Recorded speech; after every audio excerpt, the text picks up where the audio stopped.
যে আল্লাহ আমাদেরকে কোনো বিপদ আপদ দিও না, আমরা রে বিপদ থেকে বাঁচাও, আমাদেরকে বৃষ্টির পানি দিয়া বন্যা দিয়া ডুবায়া নিও না আমাদের ফসল। এই দোয়াও করি, আবার আল্লাহর হুকুমও লঙ্ঘন করি, আল্লাহর হুকুমও মানি না। আর যারা আমরা মানি, যারা আমরা হুকুম পালন করি, আমরাও সঠিকভাবে আদায় করতে পারি না।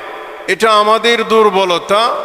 আর যারা নামাজে আসে না, আসতে পারতেছে না, তাদেরকেও আমরা যারা নামাজ পড়ি, যারা বুঝি, আমাদের দুর্বলতা, আমরাও তাদেরকে মসজিদে আনতে পারতেছি না।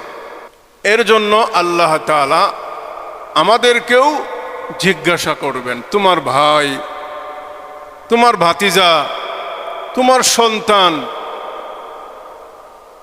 এদের কোনো খোঁজ খবর তুমি না নিয়াই তুমি একা একা নামাজ আদায় করে ফেলেছ। আল্লাহ তাআলা একা একা নামাজ আদায় করার কথা বলছে, কিন্তু সাথে সাথে পরিবারের সদস্য যারা, আত্মীয় স্বজন যারা, পাড়া প্রতিবেশী যারা, এদের খোঁজ খবর রাখা, এটারও হুকুম আল্লাহ তাআলা দিয়েছে।